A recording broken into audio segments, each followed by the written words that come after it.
I would like to start by expressing my heartfelt gratitude to Apoorva and Navadhisha for bringing me here.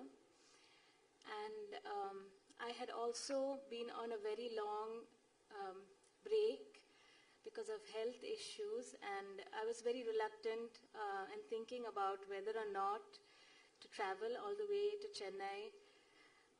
But when I did reach here yesterday, and we started, and I met all my fellow speakers, and we started having this informal conversation about what we were going to do the next day, and the conversation heated up, and there was so much exchange happening in the few hours that we sat together, that it was an extremely precious kind of sharing, that it was just, I think, by God's grace and chance that this came about. And I have already a feeling before even we go into the conversation that something really meaningful is going to come out in each of our lives with this. This is an initiation, and I'm sure the topic of gestures, of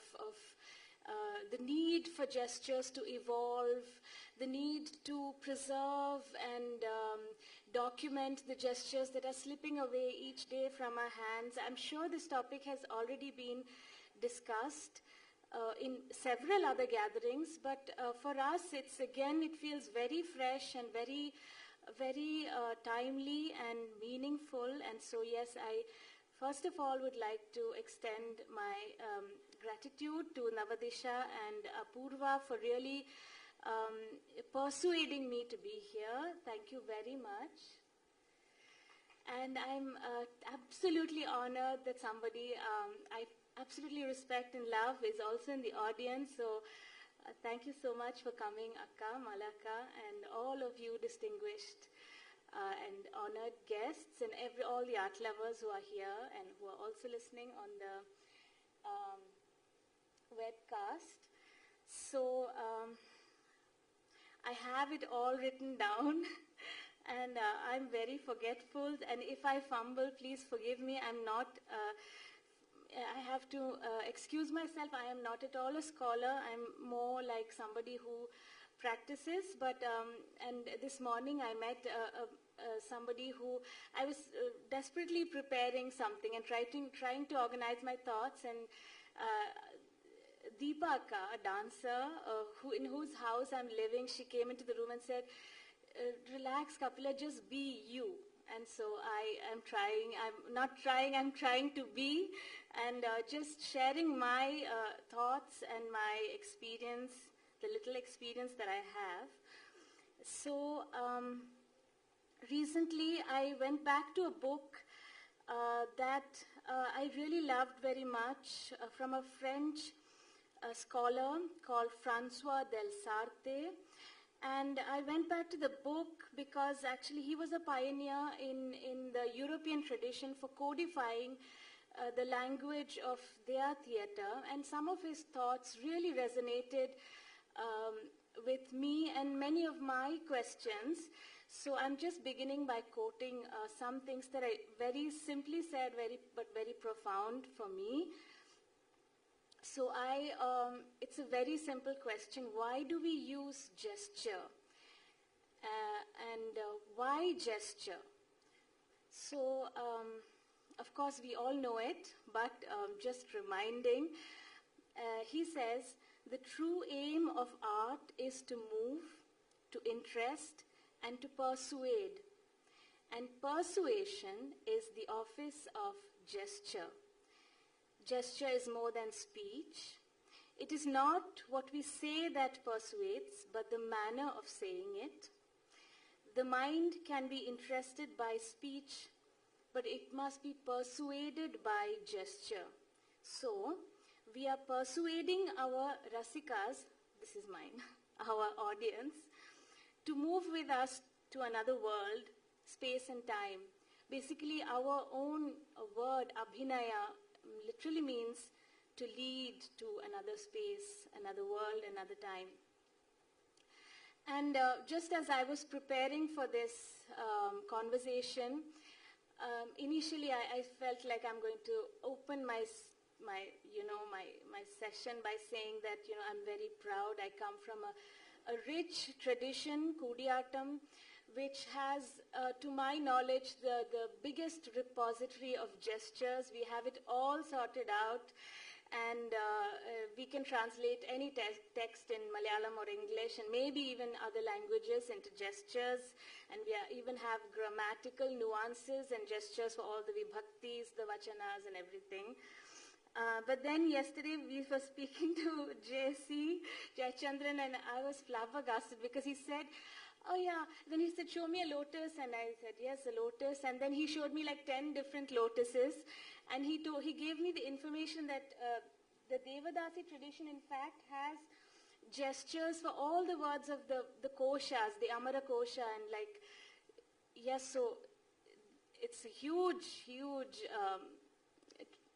collection of gestures that are scattered all over. So yeah, I left that out of my speech.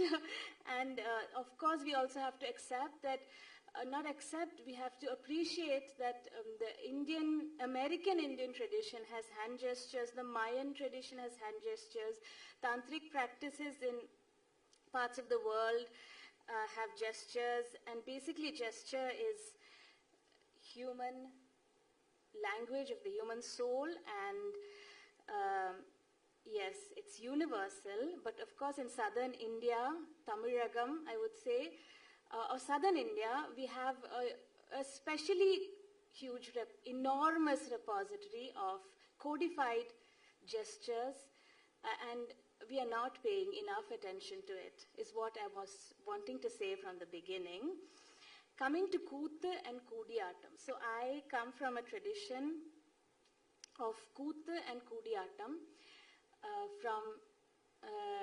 now you can say Kerala, but geographically we were differently, set in the ancient times. So Tamilagam, we can say, the tradition of Koothu and Koodiyattam. Nowadays we use the word Koodiyattam in general, but actually in Kerala we use Koothu and Koodiyattam. Koothu is more solo storytelling, and Koodiyattam is when the characters come together. And Koodiyattam, the word itself, is used by other art forms also. Like whenever they have a scene, for instance in the ritual performances, when several actors come together, that part is called Koodiyattam. So, but now we use this word in general, and in Koodiyattam, every character is a storyteller. So it is a theatre and storytelling tradition, and simply put, I could say that this art form indulges in elaboration. So we have, it's really, we go on elaborating, that's our thing. So simple themes like the love of Ravana for Sita can go on for 16 nights, and traditionally we used to have in the Cochin royal family a tradition that before a new king is coronated, he has to watch the longest play in the history of mankind, which lasts for 1 whole year, when the whole Ramayana is presented in Koodiyattam. It takes actually 365 nights and days to complete this play. So basically Koodiyattam is not about the dramatic visual, the visual representation of, of these dramatic sequences that happen like this, and everybody knows the story, but it's more about pausing and elaborating moments, emotions, and really, I'm not joking, it can be quite something how far we can go. To the point recently they were saying in Shabarimala there's so much problem, so if you want the crowd to disperse, you can you can have a Koodiyattam there.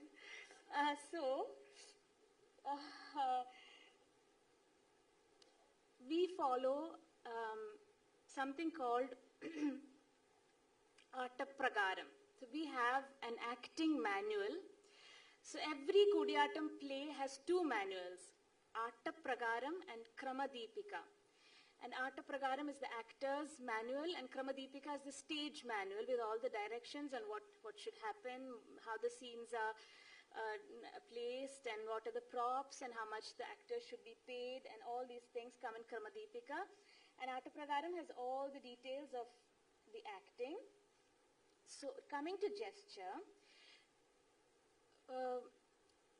for us in Koodiyattam, the gesture is the central focal point of our performance. So, the Atta Pragaram, the text, is internalized in the mind by the actor and immediately translated into gesture. And every other part of the body, the whole choreography, more or less, is set or is composed, choreographed in a way so that the gesture is projected. So the movements are quite discrete. We don't have any elaborate patterns, like very few movement patterns. In all of them, the basic rule is that the movement should not overtake. It's all about projecting the gesture. And we take, for us, when we study a new text, we always use the word kaigattuga, which means we are going to class and practically doing the text, but it's called kaigattuga because kaigattal is the most important part. So we use the body and most specifically the eye. So the eye and the hand relationship is again the crux of our abhinaya. And I was just asking Jayachandran Anna about the word kannulalar in Tamil. It really applies to us because we are kannal uraikkunna nati natanmar. We really work with our eyes, and our eyes are so the training really focuses on getting the posture of the gestures correct, and then the relationship between the hand and the eye. So I will come back to this when I talk about the transmission of gestures in Koodiyattam, because we use a very different system of transmitting the gesture or teaching gestures. And so, as you know, in Koodiyattam, traditionally we had only an oil lamp, and that only the space that the light of the lamp covers is the performance space. And within this limited space and no props and only the actor's body, and that too the body can't make anything big. It's really a body that's more or less static and moving very minimally, but it's really about the hand and the eye that's going to tell stories from all the worlds. So,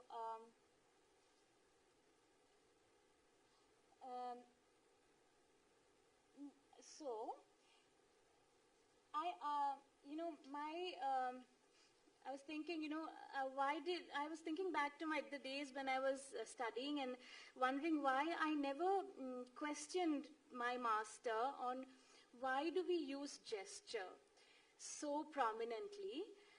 Instead of why are the words not just supported by the gesture? Why is the gesture so prominent? But I never dared to ask that question because I expected that if I did, I would be like thrown out of the window like the Zen master did.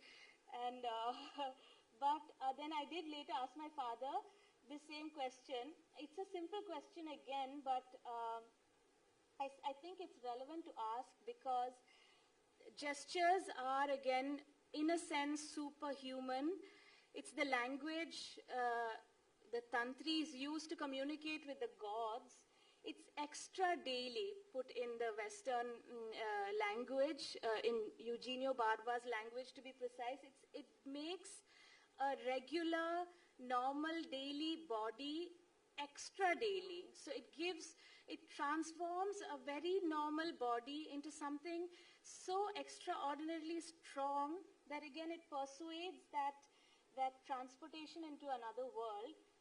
And so I also have another question that I'm coming back to later on whether all gestures are understood by an audience. Do they need to be understood? Does every gesture that the actor performs? So many of the audience have posed this question: why do you work so hard? Or why are you so precise about your gestures? Who is going to understand? And anyway, hardly few people follow your gestures. So who is the gesture really for? Is it only for the audience? Or does it serve a purpose to the actor's conviction about the world he or she is creating? If the actor does some cheating in the gesture, will his or her world fall apart? And these questions are there. And so, then we were discussing yesterday on gesture. So I said, JC said this, it's not mine. He said, so when you do a gesture for tree, it's not just the tree, it's the tree, it's not the tree, it's the tree-ness, he said.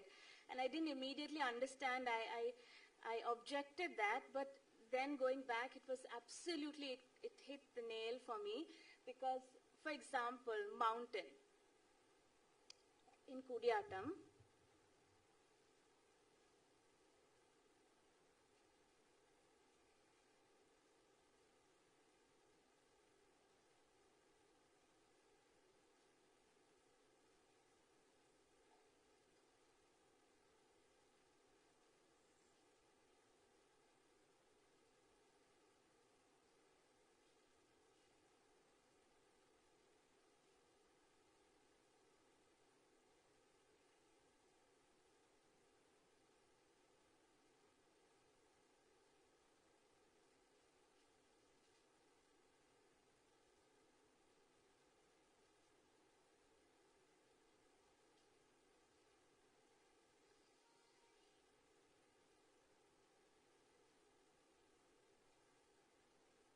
so this is not just the shape of the mountain, but ideally well done. This should embody all the mountainness, the qualities of the mountain in the gesture. And please do stop me if I'm being too random. Am I being clear enough? So, okay, thank you. Going from here, I'd also like to explain one more thing. The structure of gesturing in Koodiyattam. So, Koodiyattam, many of you already might know, some of you might not. It is the tradition of presenting Sanskrit drama on stage. So we have plays by Harshavardhana Bhasa or Shakti Bhadra Neelakantha. We have the text of the play, and the whole play is not performed. Only one act of a play becomes a play in Koodiyattam. And so the text is, this is how we elaborate the text. So, Cholli Katti, Chollada Katti, Anvaicha Abhinechu Uttarardham Cholluga, we say. So, Cholli Katti means reciting the text and gesticulating each word of the text together with the chanting. Cholli Kattiga. Then, the same gestures of the shloka are done once again without the shloka, so that it can be more pronounced and properly done, because chanting and gesticulating together is not perfect enough. So Challada Kati, it's repeated again. Then Anvaicha Abhinekya. So in Sanskrit we have this system of you take a shloka and you make an Anvaya, means you break it up into important, you take out the important words and you put it in sequence and elaborate the meaning. So the important parts that have to be enacted are only those parts are chanted, and then the elaboration of the text happens. So for example, if it's Bhima going through the forest and he sees, it's a very famous Abhinaya portion in Koodiyattam, Ajagara Kapalitam, where he sees a Malambamb, python swallowing an elephant, and simultaneously the elephant being attacked by a lion, and this elephant struggling in between the lion and the python. So this is a very important piece of acting in Koodiyattam.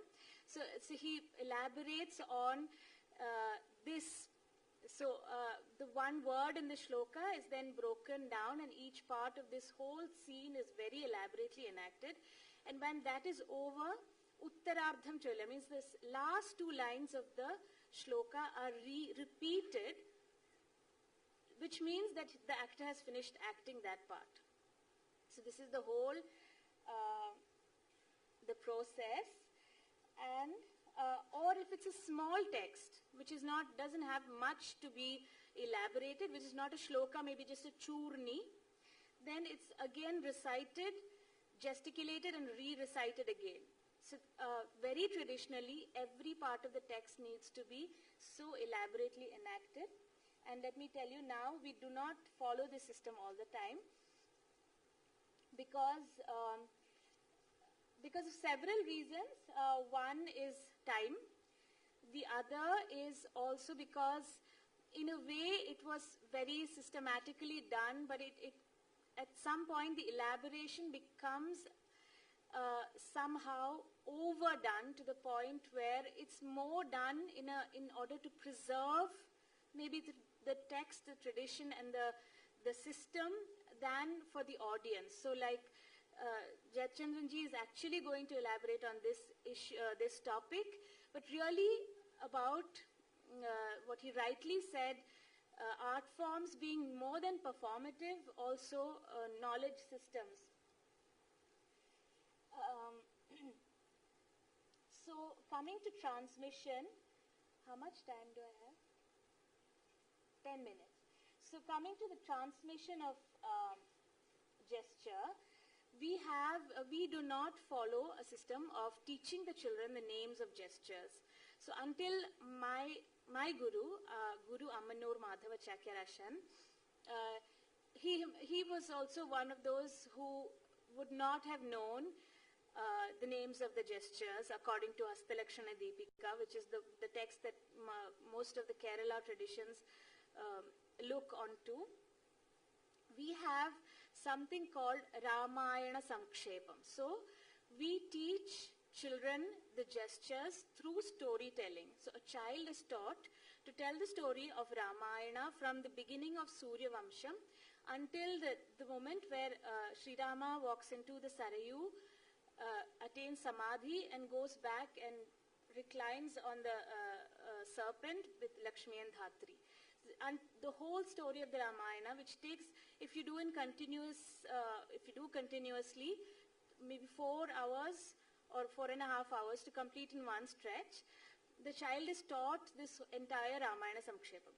So once a child studies Ramayana Sankshepam, 90% of the gestures used in Koodiyattam are covered in it. So Ramayana Sankshepam is actually used for teaching, but it's also part of a performance called Anguli Angam Kuthu, which is a ritualistic performance performed in the temple. And so I can just show you like how it goes. So the child first learns the text. Engilo Panda Surya Vamsham Undai. Long ago, the sun Surya Vamsha existed. Engilo Panda.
Engilo Panda Surya Vamsham Undai. Avide Anekam Rajakkanmar Undai.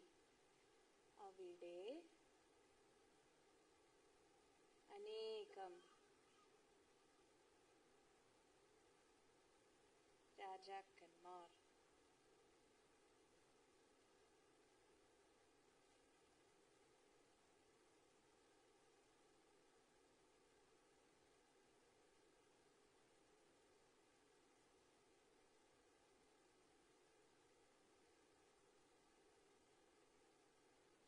Undai.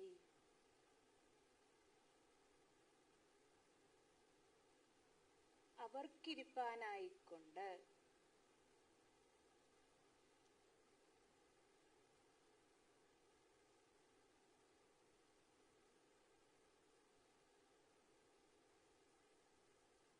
Ayodhya എന്ന്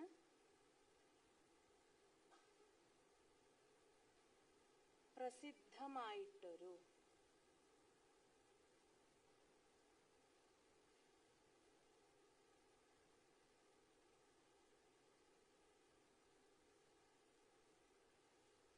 രാജധാനി ഉണ്ടായി.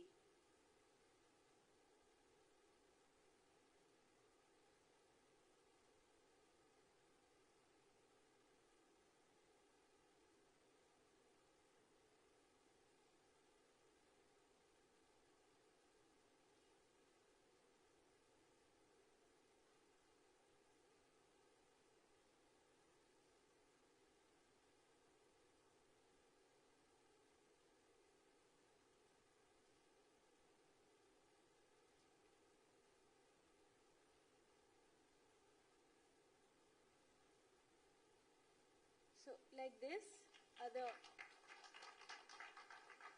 the whole Ramayana, if the student learns, more or less all gestures are included. And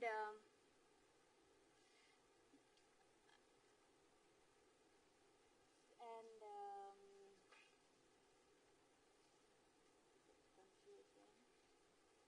Yes. So just a few things. When we do gesticulation, it's like some of the most important rules.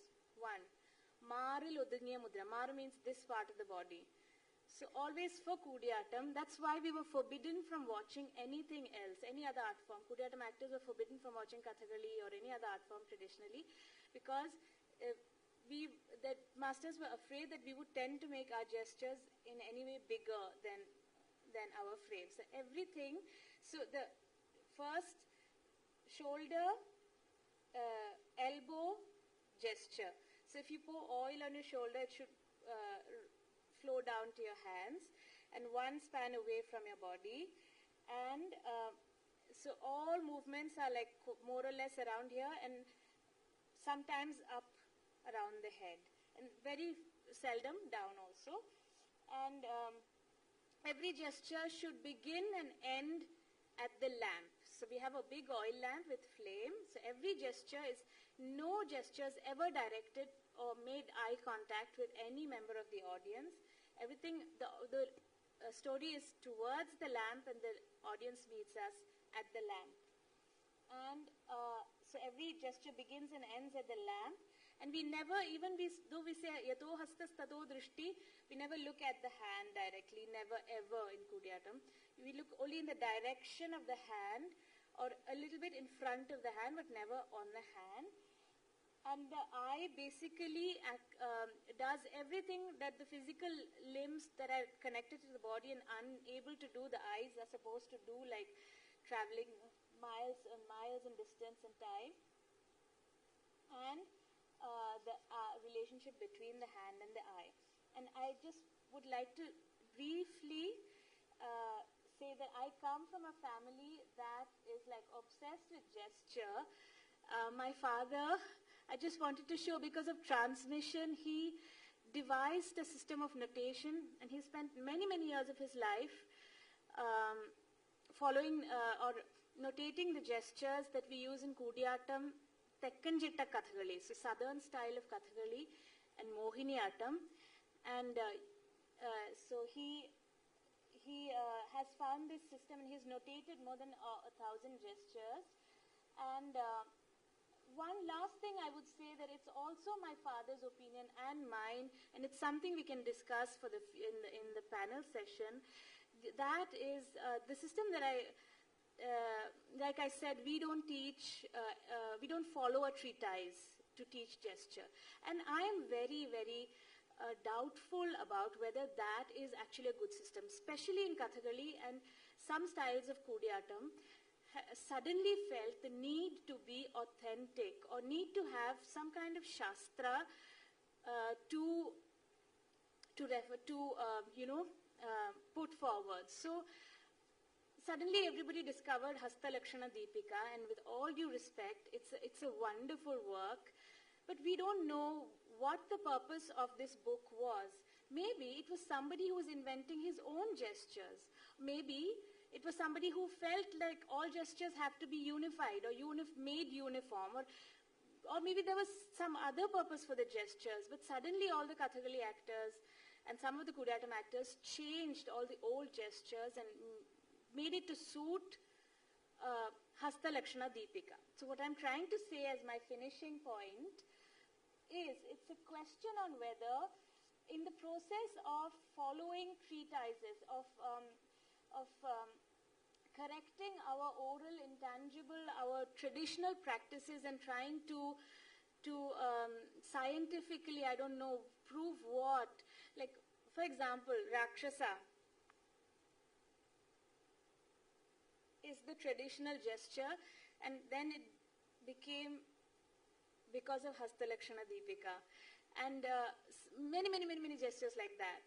So, and the other thing that happens when we do this system is that then every other gesture, kala kramena, within a span of 20 years, everybody forgets about the old gestures. Then any gesture that does not belong to Hasta Lakshana Deepika is unscientific, unaccepted, absolutely wrong. So this trend of following a thing and saying that, okay, this is the only way of, or this is right, and the traditional practices are wrong, or this thing, I have a doubt. And yes, I had another question, but I forgot it.